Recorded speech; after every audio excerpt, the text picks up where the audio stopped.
भेजिरे मुनयोथाग्रे भगवन्तम अदोक्षजम सत्वं विशुद्धं क्षेमाय कल्पन्ते ये नूतानि ह।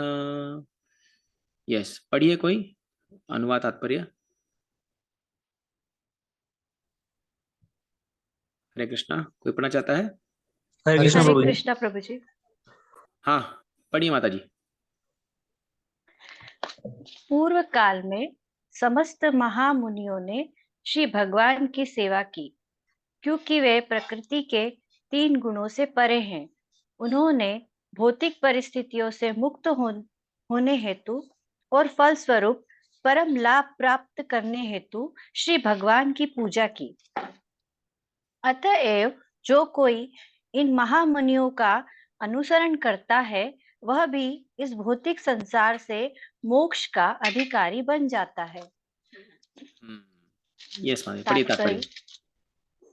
धर्माचरण का उद्देश्य भौतिक लाभ प्राप्त करना या आत्मा और पदार्थ के अंतर का सरल ज्ञान अर्जित करना नहीं है। धार्मिक अनुष्ठानों का परम उद्देश्य अपने आप को भौतिक बंधन से मुक्त करना है और उस दिव्य जगत में स्वतंत्र जीवन पुनः प्राप्त करना है, जहाँ श्री भगवान की ही प्रधान रहते हैं। अतएव धार्मिक नियमों का संचालन स्वयं श्री भगवान द्वारा होता है तथा धर्म का उद्देश्य महाजनों अर्थात श्री भगवान के अधिकृत प्रतिनिधियों के अतिरिक्त और कोई नहीं जानता। श्री भगवान के ऐसे 12 विशेष प्रतिनिधि हैं जो धर्म के उद्देश्य से परिचित हैं और वे सभी श्री भगवान की दिव्य सेवा में संलग्न रहते हैं। जो मनुष्य अपना हित चाहते हैं, उन्हें इन महाजनों का अनुसरण करना चाहिए और उनसे परम लाभ प्राप्त करना चाहिए। हरे कृष्ण। यस, एक बार अनुवाद को ऊपर कराई, अनुवाद लाई। तो यहाँ पर बता रहे हैं कि पूर्व काल में, मतलब इसमें बता रहे हैं कि ऐसा नहीं है कि ये जो प्रोसेस मैं आपको बता रहा हूँ, हे सोनराज जी, ये जो नया कुछ मैं इन्वेंट कर रहा हूँ। पूर्व काल में समस्त महामुनियों ने भगवान की सेवा की। आप देखो सेम चीज भगवत गीता में भी आ, भगवान अर्जुन से कहते हैं, हे अर्जुन, पूर्व काल में बहुत लोगों ने मेरी सेवा करके इस संसार से मुक्ति प्राप्त की है। ये बहुत इंपॉर्टेंट है, इसलिए हम परंपरा सिस्टम को फॉलो करते हैं। हम अपना विश्वास जो इस भक्ति के पद पर लगा रहे हैं, वो केवल कोई मन गढ़ंत या कोई सेंटिमेंटलिज्म नहीं है। इसका प्रमाण है हमारे पास। बहुत लोगों ने पहले से ही जो है भगवान की सेवा करके इस दिव्य स्थिति को प्राप्त की है और भौतिक परिस्थितियों से मुक्त होने के लिए, परम लाभ करने के लिए भगवान की उन्होंने पूजा की है। तो इसीलिए हमारे आचार्य को हम उपासना करते हैं, आचार्योपासनम, क्योंकि उन्होंने इसको प्राप्त किया है। जैसे हमारे 6 गोस्वामी, फिर सारे जो आचार्य आए, शिला प्रभुपाद, उनके गुरु महाराज, ये सब। तो हमें अपना विश्वास इन पर डालना चाहिए। अतएव जो कोई इन महामुनियों का अनुसरण करता है, वह इस भौतिक संसार से मोक्ष का अधिकारी बन जाता है। We have to simply follow. इसलिए प्रभुपाद जी अक्सर कहा करते थे कि मैंने कुछ नया इन्वेंट नहीं किया, मैंने वही चीज दिया है जो हमारे पूर्ववर्ती आचार्य ने दिया है। और अगर आप प्रभुपाद जी के तात्पर्य पढ़ोगे और आप बाकी, जब प्रभुपाद जी तात्पर्य लिखते थे ना, तो उनके सामने पूर्ववर्ती सभी आचार्यों की टीका खुली होती थी। विश्वचक्र ठाकुर, सनातन गोस्वामी, है ना, श्रीधर स्वामी, ऐसे जो पूर्व में जो आचार्य हुए उनकी टीका होती थी। और प्रभुपाद जी ने उनको पढ़ करके आज के युग में क्या चीज लोगों को जो है उपयुक्त होगी, वो हमको प्रस्तुत करके दिया है। एक बार एक व्यक्ति ने प्रभुपाद जी पर टिप्पणी की कि स्वामी जी, आपने कोई नया काम तो किया नहीं है, आपने तो वही किया है जो पूर्ववर्ती आचार्य सिखाते आ रहे हैं। तो प्रभुपाद जी ने कहा, दैट इज माई कॉम्प्लीमेंट, यही मेरी सफलता का कारण है। इसलिए कोई नया ढूंढ के लाने की दरकार नहीं है। आप देखोगे आजकल यूट्यूब पे प्रचलन है, कुछ तो नया कंटेंट लाओ, कुछ तो नया चीज कुछ बोल देते हैं और बस वो व्यूज बढ़ जाता है, तो लोगों को लगता है हाँ कुछ तो मैंने बड़ा महान काम कर दिया। लेकिन आध्यात्मिक जगत ऐसा नहीं है। एक बार दिल्ली में कुछ भक्त लोग जो हैं, वो एक रिसर्च इंस्टीट्यूट खोलने का प्रयास कर रहे थे। तो जब वो प्रभुपाद जी के पास गए, तो प्रभुपाद जी ने कहा, why research institute, there is no need of any research here. इस इस्कॉन में कोई रिसर्च की दरकार नहीं है, सब रिसर्च व्यासदेव ने कर चुके हैं, हम लोग को एज इट इज उसको रिपीट करना है। तो इसीलिए जितनी हम ओरिजिनलिटी को प्रस्तुत करेंगे उतना ही उसमें बल होगा और लोगों का हृदय परिवर्तन होगा। आज के लोग क्या है, भागवतम को भी नए नए तरीके से करने के लिए आप देखो कोई टीवी सीरियल्स आते हैं, इसलिए हम मना करते हैं लोगों को कि आप टीवी सीरियल्स में मत देखिए सब चीजें। आपको रामानंद सागर का जो रामायण वो एक बात अलग है, उन्होंने बहुत स्टडी करी, लेकिन आजकल के जो सो कॉल्ड ये सब फिल्म्स आते हैं, सब आते हैं, शास्त्र के बारे में तो बिल्कुल भी उस पर नहीं सुनना चाहिए। इवन यूट्यूब पे भी जब तक आपको पता नहीं कि वो अधिकृत है कि नहीं है। इसीलिए जो सिंसियर सीरियस डिवोटीज हैं उनको केवल ही प्रामाणिक लोगों के से सुनना चाहिए, जैसे प्रभुपाद, गुरु महाराज, ऐसे लोगों के सुनेंगे आपकी भक्ति आगे बढ़ेगी। कुछ नया नया कंटेंट के लिए और कुछ आपको मसाला चाहिए और इधर उधर सुनते रहोगे तो आपके भक्ति में इसमें नुकसान हो सकता है। ये बहुत इंपॉर्टेंट है। बहुत सारे जो नए डिवोटीज बनते हैं वो लोग यही गलती कर बैठते हैं कि वो लोग इधर उधर से बात सुनते रहते हैं और फिर उनके मन में कंफ्यूजन हो जाता है।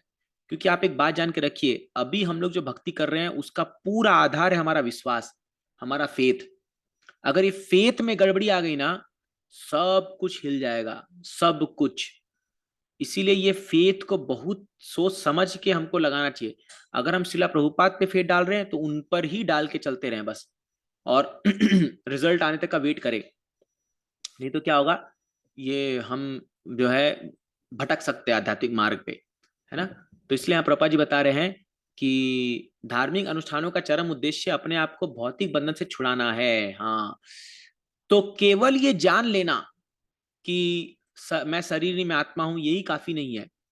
लेकिन हमारे इस संसार से जो आसक्ति है उससे भी हमें स्वतंत्रता प्राप्त करनी है। ये बहुत इंपॉर्टेंट है। नहीं तो क्या होता है कि केवल हम ज्ञान का मार्ग अपना लेंगे और ज्ञानी बन जाएंगे, बट अगर हमें भक्ति का उसमें हमारे अंदर वो प्रावधान नहीं आया तो आप देखोगे हम इस संसार से मुक्त नहीं हो पाएंगे। इसलिए श्रीला विश्वनाथ चक्रवर्ती ठाकुर कहते हैं ज्ञान और वैराग्य, ये दोनों का पालन करने से अहंकार का खतरा हो सकता है। जैसे कोई बड़ा ज्ञानी है तो उसको अहंकार आता है कि मुझे बहुत ज्ञान है, मैं सबसे बाकी सबसे महान हूं क्योंकि मुझे ज्यादा ज्ञान है। और वैरागी को भी कि देखो मैं कितना वैरागी हूं। लेकिन भक्ति जो है उसमें अहंकार खतरा नहीं होता, क्योंकि भक्ति व्यक्ति को स्वाभाविक रूप से विनम्र बना देती है। इसीलिए अगर ज्ञान और वैराग्य नहीं भी है तो भी चलेगा। अगर भक्ति हमारे अंदर हृदय में जागृत हो गई तो फिर ज्ञान वैराग्य को स्थान नहीं रह जाता, वहां पर वो अपने आप आ जाती है। भक्ति के साथ ज्ञान वैराग्य ऑटोमेटिक आ जाती है। लेकिन खाली ज्ञान वैराग्य को हम अलग से कल्टीवेट करने का प्रयास करेंगे तो वो हमारे पतन का कारण बन सकती है, वो हमें जो है वो भक्ति मार्ग में एक बाधा बन सकती है। तो इसीलिए क्या है कि ज्ञान और वैराग्य को अलग से दरकार नहीं है। हम अगर भक्ति के नियमों का पालन करते जाएंगे ऑटोमेटिक ज्ञान वैराग्य उत्पन्न हो जाएगा और देखोगे हम आगे बढ़ते जाएंगे। यस, आगे बढ़िए। थोड़ा सा और नीचे की एक मिनट, हाँ एक मिनट। यहाँ पर प्रोपा जी 12 महाजनों के बारे में चर्चा कर रहे हैं कि धार्मिक नियमों का संचालन स्वयं भगवान द्वारा होता है और धर्म का उद्देश्य महाजनों अर्थात भगवान के अधिकृत प्रतिनिधियों के अतिरिक्त और कोई नहीं जानता। तो ये 12 महाजन है, ये स्वयंभू, शंभु, नारद, कपिलो, भीष्मो, जनको, हाँ कुमारो, तो ऐसे करके 12 जो महाजन है जो भागवतम के 6 स्कंद में मेंशन है, इन लोगों को पता है क्या ज्ञान है। इसीलिए महाजनों ये न कथा सपंथा, महाजन के ही पद चिन्हों पर हम लोग को चलना है और यही हमारी सफलता कारण होगा। महाजन को छोड़ करके अगर हम लोग अपना मन मर्जी करेंगे तो फिर भक्ति में मुश्किल जाएगा। यस, नेक्स्ट लो। मुमुक्षवो घोर रूपान हित्वा भूत पतिनथ नारायण कला शांता भजन्ति ह्या अनसूयव। पढ़िए। हरे कृष्ण। हाँ, जो बढ़िया बताइए। जो लोग मोक्ष के प्रति गंभीर हैं वह निश्चय ही दोष रहित होते हैं और द्वेष सबका रहित, द्वेष रहित। द्वेष रहित होते हैं और सबका सम्मान करते हैं। किंतु फिर भी वह देवताओं के घोर रूपों का अस्वीकार करके केवल भगवान विष्णु तथा उनके सवंशों के कल्याणकारी रूपों की ही पूजा करते हैं। हम्म।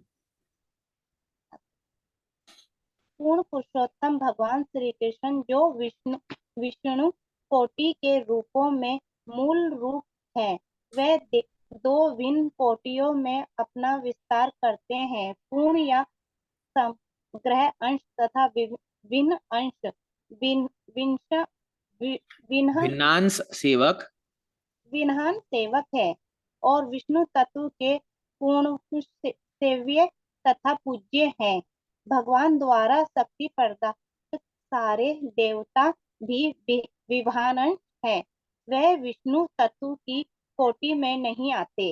विष्णु तत्व वह पुरुष है जो भगवान के आदि रूप के ही समान शक्तिमान है और वह विभिन्न कालों तथा परिस्थितियों में विभिन्न विभिन्न कोटि की शक्तियां प्रदर्शित करते हैं। विभांश सीमित शक्ति वाले होते हैं। उनमें विष्णु तत्व की तरह असीम शक्ति नहीं होती। अतः विष्णु तत्व या भगवान नारायण के पूज्य पूर्णांशों की गणना कभी विभिन्नों के साथ नहीं करनी चाहिए। यदि कोई ऐसा करता है तो वह पापिष्ठ अर्थात पाखंडी होने का अपराध करता है। इस कलयुग में अनेक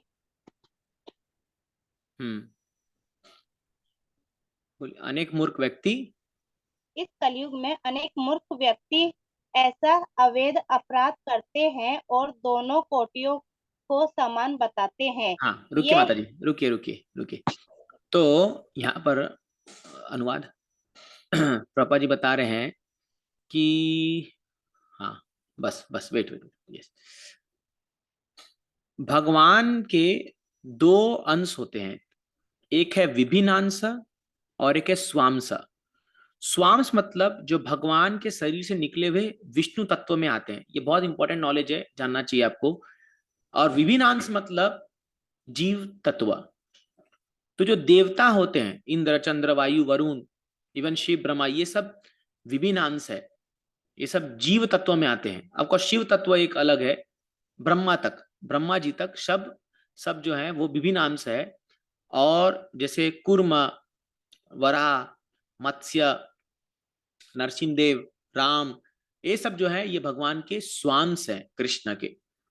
तो स्वांश में भगवान की सारी शक्तियां होती है, जो पूर्ण पुरुषोत्तम भगवान में होती है, सारी शक्तियां होती है उनमें। इसलिए वो जो कार्य करते हैं वो एक अलौकिक होती है। और जो विभिन्न अंश है, हम सब वो जीव तत्व हैं, उनमें लिमिटेड शक्ति होती है।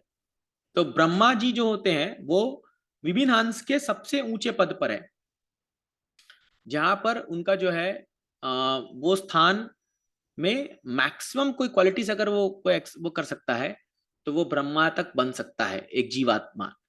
लेकिन इस संसार में जो है समस्या तब हो जाती है जब लोग कंपेयर कर देते हैं, जब लोग नहीं don't share now, don't share.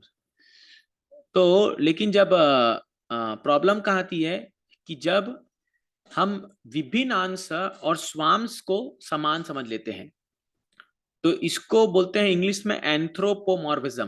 Prabhupada ji बोलते थे इसके बारे में। इसका मतलब क्या है, एक जीव तत्व को भगवान विष्णु के समान मानना। इसलिए आप देखोगे दूसरा नाम अपराध क्या होता है, वो ये होता है कि हरिनाम को ब्रह्मा और शिव के समान मानना, भगवान विष्णु के पवित्र नामों को शिव, ब्रह्मा आदि देवी देवताओं के समान मानना, ये एक अपराध है, हरिनाम अपराध है ये। तो कभी भी हमें कंपेयर नहीं करना चाहिए। ठीक है, कोई उनका स्थान हो सकता है, जैसे ब्रह्मा जी को हम ऊंचा स्थान देते हैं, but not equal to Lord Vishnu. भगवान विष्णु का स्थान हम दे सकते। जैसे अभी हम गुरु को भगवान के रूप में मानते हैं, तो वो सेव्य भगवान है, क्योंकि वो बहुत प्रिय है भगवान के, इसलिए हम उनको भगवान मान रहे हैं। लेकिन हम उनको वो भगवान जैसा कार्य करे ऐसा जरूरी नहीं है। अब आप ये नहीं बोल सकते गुरु जी भी जो है गोवर्धन पर उठाना चाहिए जैसे भगवान उठाया, नहीं नहीं नहीं, क्योंकि वो भगवान को बहुत प्रिय है तो वो एज गुड एज भगवान है, इसको समझना चाहिए। लेकिन अभी भारत में क्या होता है, वो गुरु को भगवान मान लेते हैं। तो गुरु को आप देखोगे कई बार सो कॉल्ड गुरु को वो कृष्ण का जो कलर चढ़ा करके और उनके मोर पंख लगा के दिखाते हैं कि वो भगवान है। ये सबसे बड़ी समस्या है हमारे भारत में। इवन कोई फकीर होगा, उसको बैठा करके उसका मंदिर बना देंगे और उसको भगवान के दर्जा दे देंगे। ये भी गलत है ना। इवन कुछ टेम्पल्स में क्या है, जो गुरु है उनका सबसे सेंटर में बड़ा मूर्ति होगा और राधा कृष्ण सीताराम लक्ष्मण छोटे छोटे मूर्ति उनके सामने होंगे, मतलब दिखाने की जैसे गुरु से ये लोग निकले हैं भगवान। ये सब मायावाद है, ये सब जो एक तरह से इसका खंडन किया गया है इस श्लोक में, प्रभुपाद जी बता रहे है ना। तो कभी भी हम लोग को ये नहीं, कृष्ण का स्थान एक यूनिक है, वो कोई नहीं ले सकता। वो परम भगवान है, उनको वो स्थान कोई उनसे छीन नहीं सकता। तो इसीलिए क्या होता है, ये नॉलेज को जानना बहुत जरूरी है। नहीं तो कई लोग जीव तत्व को ही भगवान माने विष्णु तत्व मान लेते हैं और कंपेयर कर करके उनका कुछ भी जो है भला नहीं हो सकता भक्ति में। मतलब वो कोई भी आध्यात्मिक ज्ञान में आगे नहीं बढ़ सकते। ये सब मन गढ़ंत चीजें हैं, ये मन गढ़ंत बनाई हुई अपनी अपनी परंपरा है। इसीलिए शास्त्र भागवतम देखिए, भागवतम एकदम क्लियर कट बोल रहा है कि आप कंपेयर नहीं कर सकते। आप अगर ये वर्शिप करेंगे तो आपको इसका लाभ नहीं मिलेगा। तो क्यों? क्योंकि कोई हमारे एम्बिग्यूटी ना रहे, हमारे मन में कोई प्रकार की दुविधा ना रहे। इसीलिए गीता और भागवतम ये दो ग्रंथ ऐसे हैं जो स्पष्ट रूप में हमें बता रहे हैं किसकी पूजा करनी है, कैसे करनी है, क्या करना है, सब कुछ। तो इसमें कोई एम्बिग्यूटी नहीं है। और प्रभुपाद जी बहुत इसमें क्लियर कट थे कि इसीलिए उन्होंने अपनी संस्था का नाम क्या रखा, international society for Krishna consciousness, ना कि गॉड कॉन्शियसनेस। उनको बहुत लोग ने कहा कि स्वामी जी इसको गॉड कॉन्शियसनेस बना देते, बोले नहीं, who is God, Krishna is God. तो बी स्पेसिफिक, कृष्णा परम भगवान है, हमें उनकी उपासना करनी है, एकदम क्लियर, इसमें कोई दो राय नहीं है। तो इसीलिए ये हम लोग को भली भांति जानना चाहिए। Yes, next paragraph.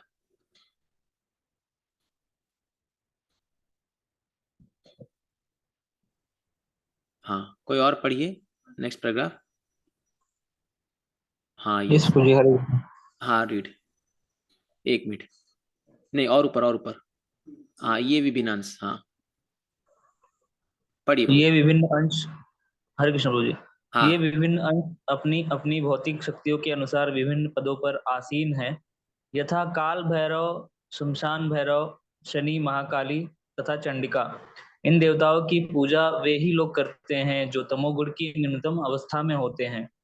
Brahma, Shiv, सूर्य, गणेश तथा अन्य ऐसे ही देव उन लोगों द्वारा पूजे जाते हैं जो भौतिक भोग से प्रेरित होने के कारण रजोगुणी होते हैं, किंतु जो सचमुच सतोगुणी है केवल विष्णु तत्वों की पूजा करते हैं।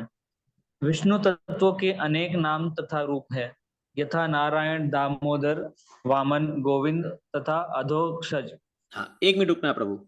हाँ Yes, यस, सो बहुत इंपॉर्टेंट पॉइंट है। प्रभुपाद ने बताया तीन प्रकार के लोग तीन गुण में तीन प्रकार के देवताओं की पूजा करते हैं। तो जो तमोगुणी लोग हैं वो लोग काल भैरव, शनि, चंडिका ऐसे घोर रूप की पूजा करते हैं, भयंकर रूप की, और वो लोग उसमें बलि चढ़ाते हैं, खून चढ़ाते हैं, और ऐसा वो काला जादू जो लोग करते हैं ना, वो सब ये सब करते हैं। ये प्रॉपर लिखते तमोगुण के निम्नतम स्तर पर है ये लोग। और जो रजोगुणी है वो लोग अन्य देवताओं की उपासना करते हैं क्योंकि उनके मन में भौतिक इच्छा है। लेकिन जो सत्वगुणी का व्यक्ति है वो केवल विष्णु तत्व की पूजा करेंगे, केवल। तो इसलिए एक व्यक्ति किनकी उपासना कर रहा है उससे पता लगा सकते हो कौन से गुण में है ये, है ना, कौन से गुण में है ये।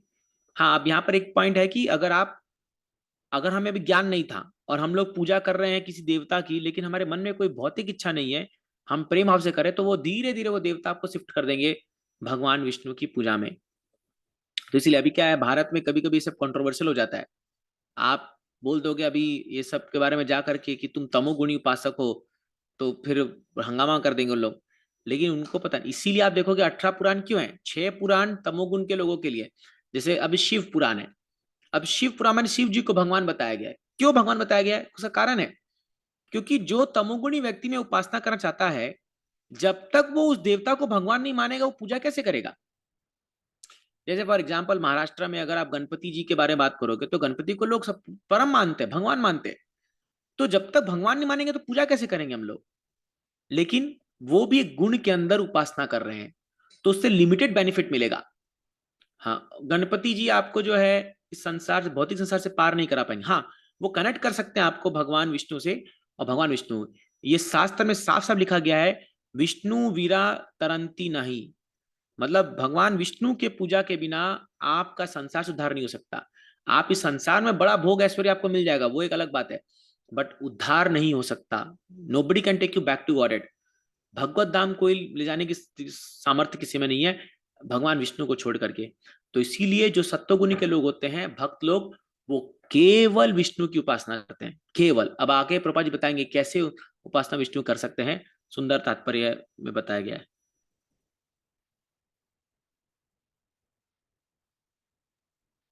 यस, कंटिन्यू प्रभु। ये सोचिए, सुयोग्य ब्राह्मण शालिग्राम शिला द्वारा निरूपित विष्णु तत्वों की पूजा करते हैं, और क्षत्रिय तथा वैश्य जैसे कुछ उच्चतर वर्ण के लोग भी सामान्यतः विष्णु तत्वों की पूजा करते हैं। सतोगुणी योग्यतम ब्राह्मण कभी भी अन्यों की पूजा विधि से ईर्ष्या नहीं करते। वे अन्य देवताओं का पूर्ण आदर करते हैं। यद्यपि काल भैरव या महाकाली जैसे देवताओं का रूप अनंत हाँ, अत्यंत अत्यंत, हाँ भयानक है, वे हाँ यह अच्छी तरह जानते हैं कि परमेश्वर के ये सारे भयानक लक्षण विभिन्न परिस्थितियों में उनके विभिन्न सेवकों के रूप हैं। किंतु इतने पर भी वे देवताओं के भयानक तथा आकर्षक दोनों ही रूपों को त्याग कर केवल विष्णु रूपों पर ध्यान केंद्रित करते हैं, क्योंकि वे भौतिक जगत से मोक्ष पाने की उत्कृष्ट इच्छा रखते हैं। सारे देवता, यहाँ तक कि देवों में सर्वश्रेष्ठ ब्रह्मा तक, किसी को मोक्ष नहीं दिला सकते। हिरण्यकशिपु ने अमर होने के लिए कठोर तपस्या की थी, किंतु उसके पूज्य देव ब्रह्मा उसे वैसा वर देकर प्रसन्न नहीं कर सके। इसीलिए विष्णु के अतिरिक्त अन्य कोई मुक्तिपाद या मुक्ति के प्रदाता भगवान नहीं कहलाते। सारे देवता भी भौतिक सृष्टि के अन्य जीवों की भांति इस भौतिक सृष्टि के संहार के समय नष्ट हो जाते हैं। जब वे स्वयं मुक्ति नहीं पा सकते, तो फिर अपने भक्तों को वे किस तरह मुक्ति दिला सकते हैं? ये देवता अपनी पूजा करने वालों को कुछ क्षणिक लाभ ही प्रदान कर सकते हैं, परम लाभ नहीं। यही कारण है कि मुमुक्षु जन देवताओं की पूजा का परित्याग करते हैं, यद्यपि वे उनमें से किसी के प्रति असम्मान नहीं दिखाते। हरे हाँ, कृष्ण। ये बहुत इंपॉर्टेंट है। तो ये लास्ट पैराग्राफ में प्रभुपाद जी ने क्लियर किया कि जो लोग सत्वगुण में उपासना करते हैं वो अन्य उपासकों से ईर्ष्या नहीं करते हैं, यही डिफरेंस है। तो आप देखोगे जैसे अब शैवाइट्स और वैष्णवाइट्स में हमेशा झगड़ा रहता है। वो लोग बोलते हैं शिव भगवान है, ये लोग बोलते हैं विष्णु भगवान है। एक्चुअली दोनों ही रजोगुण में, क्योंकि दोनों झगड़ा कर रहे हैं। अगर आप एक सच्चे उपासक हो तो आप अपने उपासना में इतने संलग्न रहोगे कि आपको दूसरे की उपासना से कोई ईर्ष्या नहीं होनी चाहिए। हालांकि हम शास्त्र की बात को सामने रखते हैं, बट हमें ऐसे लोगों से ईर्ष्या या द्वेष नहीं करना चाहिए, क्योंकि अंततः हम जानते हैं सब लोग भगवान के अंश है, यही डिफरेंस है। इवन आज भक्तियों ठाकुर का आविर्भाव दिवस है, और भक्तियों ठाकुर ने खुद एक पद में लिखा था कि चाहे मैं अन्य धर्म के भी भगवानों को जब मैं जाता हूं तो मैं उनमें भगवान विष्णु को देखता हूं, अपने अपने आराध्य देव को देखता हूं, है ना। तो इसीलिए हमारी अगर आराधना बहुत स्ट्रांग है तो हमें किसी से ईर्ष्या नहीं करनी चाहिए। और धीरे धीरे ये पॉइंट हो सकता है कि जब हम ईर्ष्या नहीं करेंगे, द्वेष नहीं करेंगे, तो हो सकता है वो धीरे धीरे जो है वो सही मार्ग में आ जाए। एक्चुअली होता क्या है, लोग सोचते हैं कि जो मैं उपासना कर रहा हूं वो बेस्ट है। इनडायरेक्टली वो ये बताते थे कि मैं बेस्ट हूं, क्योंकि जिसकी मैं उपासना कर रहा हूं वो, हम अगर प्रूफ कर दें कि वो महान है, मतलब मैं महान हूं, तो ये ईगो है, ये अहंकार है। इसलिए अननेसेसरी पे डिबेट करना, जैसे कई बार हम लोग देखते हैं लोगों में अननेसेसरी जो डिबेट हो जाता है, अरे विष्णु भगवान है, शिव भगवान है, काली भगवान है, वो लेकर के फालतू में इतना टाइम वेस्ट कर देते हैं अननेसेसरी डिबेट करके, आर्गुमेंट करके। इस सब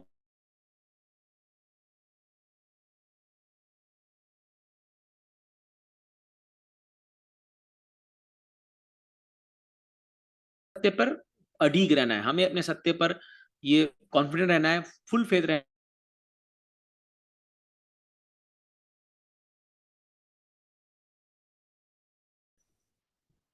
यस, नेक्स्ट,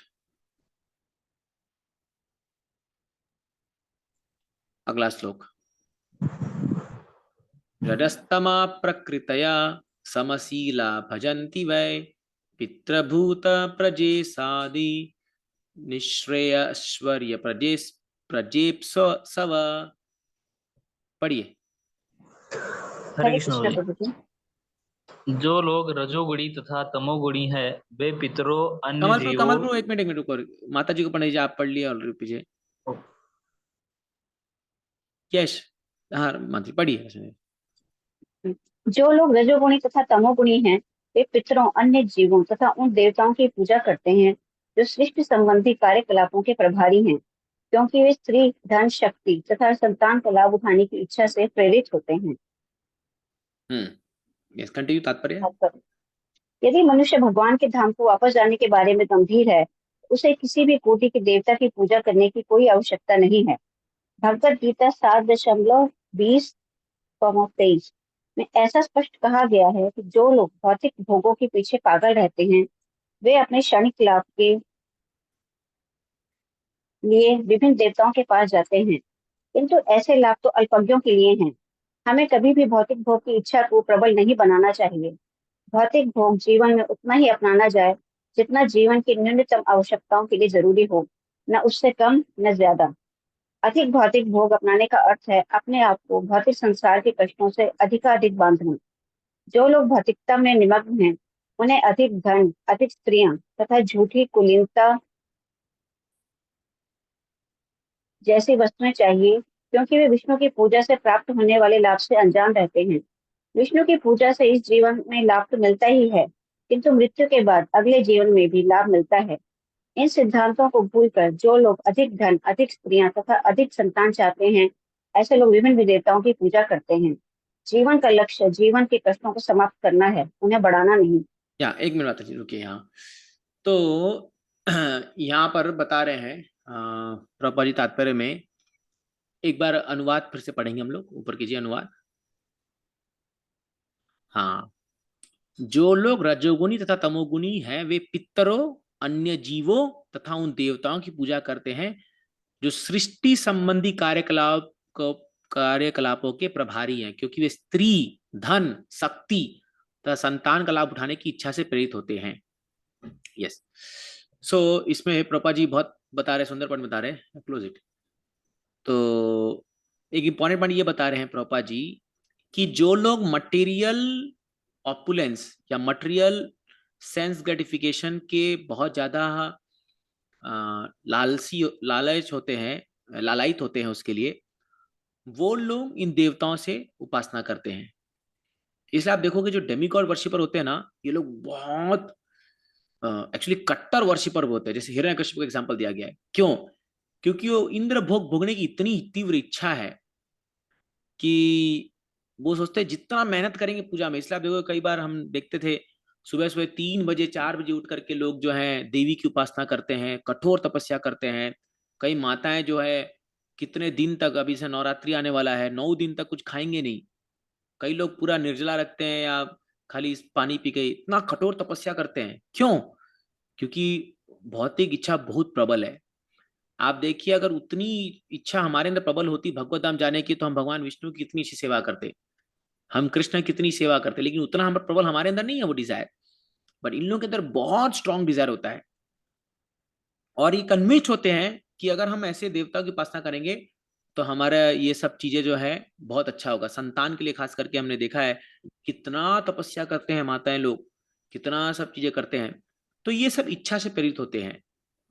तो ये दिखता है कि ये उपासना जो है ये कितने बड़े महान भक्त हैं, बट उसके पीछे मोटिवेशन क्या है ये भी जानना जरूरी है ना। तो देखिए भौतिक चीज भौतिक ही है, इसलिए प्रभा जी बोलते हैं कि हमें कष्ट को बढ़ाना नहीं है संसार में, उसको समाप्त करना है। जितना मटेरियल चीजों को और हम पालते जाएंगे, हमारे ही बंधन का वो बढ़ता रहा है। इसीलिए कृष्णा कौन से जो लोग प्रैक्टिस करते हैं, ये लोग साधारण व्यक्ति नहीं है। क्यों? क्योंकि ये पर विद्या, ये संसार से परे चीजों की परे वस्तुओं को पकड़ने का प्रयास कर रहे हैं। तो हम लोग जो एंडेवर कर रहे हैं वो हम लोग इस संसार को पार करने का एंडेवर कर रहे हैं, है ना। तो एक जेल के अंदर जैसे एक न्यूज पढ़ा कि एक पॉलिटिशियन को, अभी रिसेंट में एक पॉलिटिशियन को एक जेल भेजा गया। तो उसने कोर्ट में केस किया कि मुझे ये अच्छा जेल नहीं है और अच्छे जेल में भेजा जाए। मतलब जो जिस जेल में उसको भेजा गया वो जेल उतना हाईफाई नहीं था, सुविधाएं नहीं थी, तो उसको अच्छा जेल में भेजा जाए। तो उसका जो वकील है वो जाकर के कोर्ट में लड़ा और कोर्ट ने मान लिया कि हाँ इस व्यक्ति को अच्छे जेल में भेज दिया जाए। तो बोलता है हमने केस जीत लिया। उसने ये ऐलान किया कि दिस इज आवर विक्ट्री।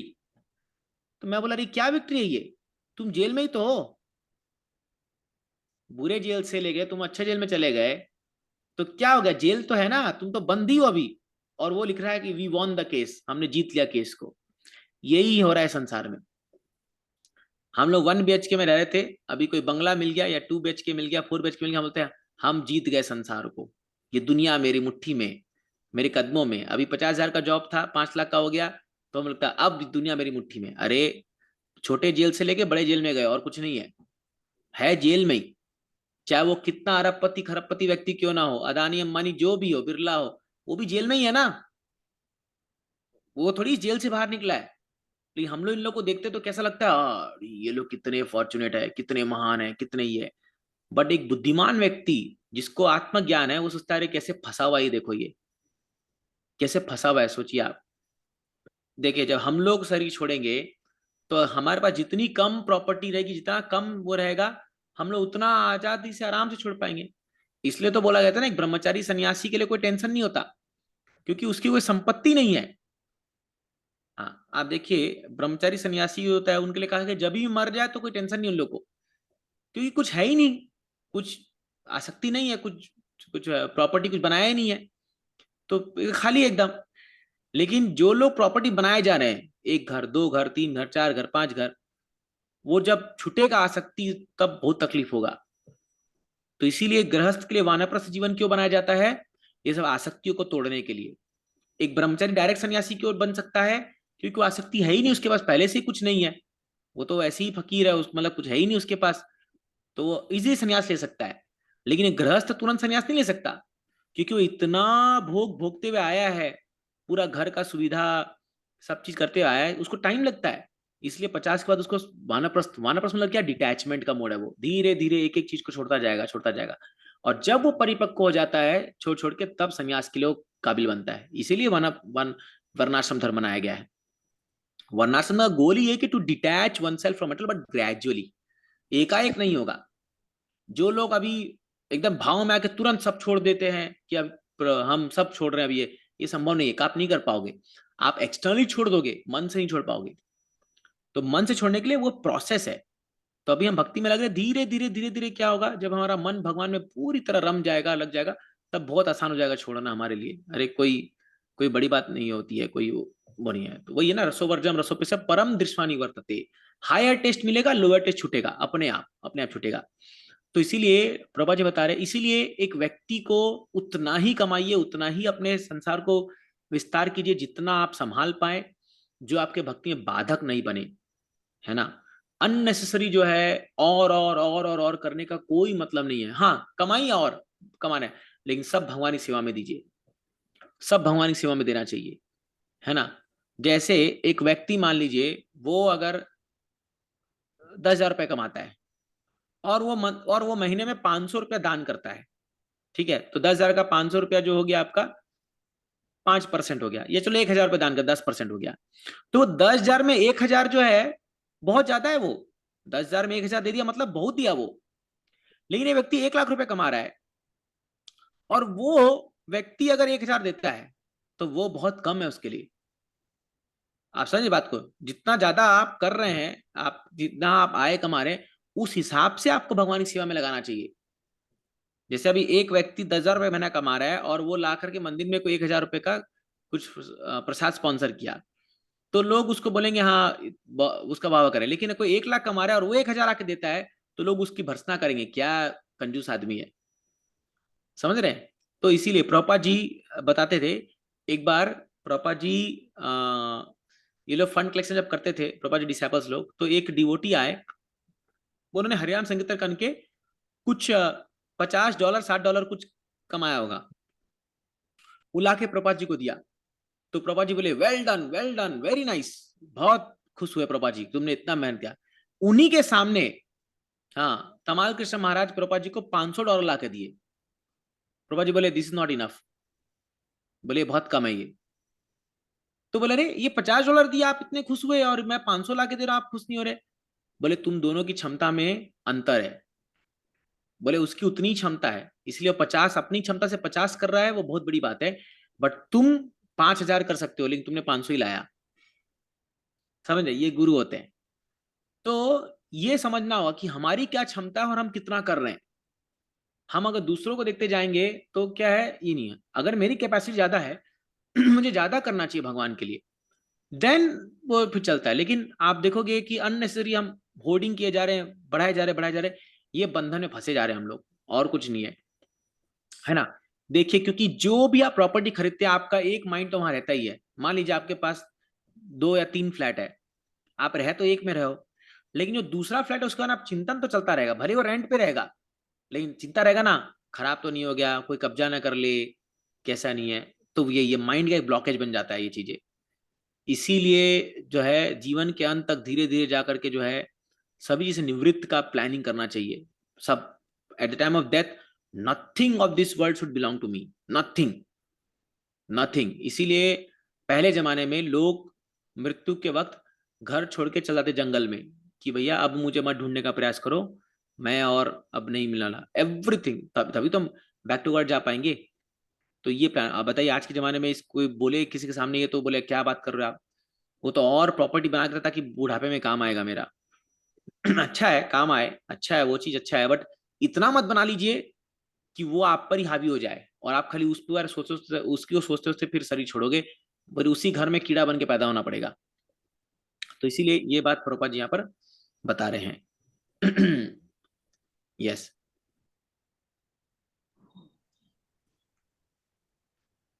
हाँ, नेक्स्ट भौतिक सुख के लिए भौतिक सुख के लिए देवताओं के पास जाने की कोई आवश्यकता नहीं है। ये देवता भगवान के दास मात्र हैं। फलतः ये जल, वायु, प्रकाश आदि के जीव रूप में जीवन की आवश्यकताएं प्रदान करने के लिए बाध्य हैं। मनुष्य को चाहिए कि जीने के लिए कठोर श्रम करे और इसी श्रम के फल से भगवान की पूजा करे। यही जीवन का लक्ष्य होना चाहिए। उसे भगवान में श्रद्धा रखते हुए उचित ढंग से अपने वृत्ति पर धर्म का पालन करना चाहिए। इससे वह धीरे धीरे भगवान के धाम पहुंच सकेगा। जब भगवान श्री कृष्ण साक्षात ब्रज धाम में विद्यमान थे तो उन्होंने इंद्र की पूजा बंद करा दी थी और ब्रजवासियों को सलाह दी थी कि वे अपने व्यवसाय कर्म द्वारा ईश्वर की पूजा करें और उनमें श्रद्धा रखें। भौतिक लाभ के लिए बहुदेव पूजा धर्म की विकृति है। भागवत के प्रारंभ में ही इस प्रकार की धार्मिकता की निंदा कैतव धर्म कहकर की गई है। संसार में केवल एक ही धर्म है जिसका पालन हर एक को करना चाहिए, और वह है भागवत धर्म, जो केवल पूर्ण पुरुषोत्तम भगवान की पूजा सिखाता है, अन्य किसी की नहीं। हरे कृष्ण। थैंक यू माता जी।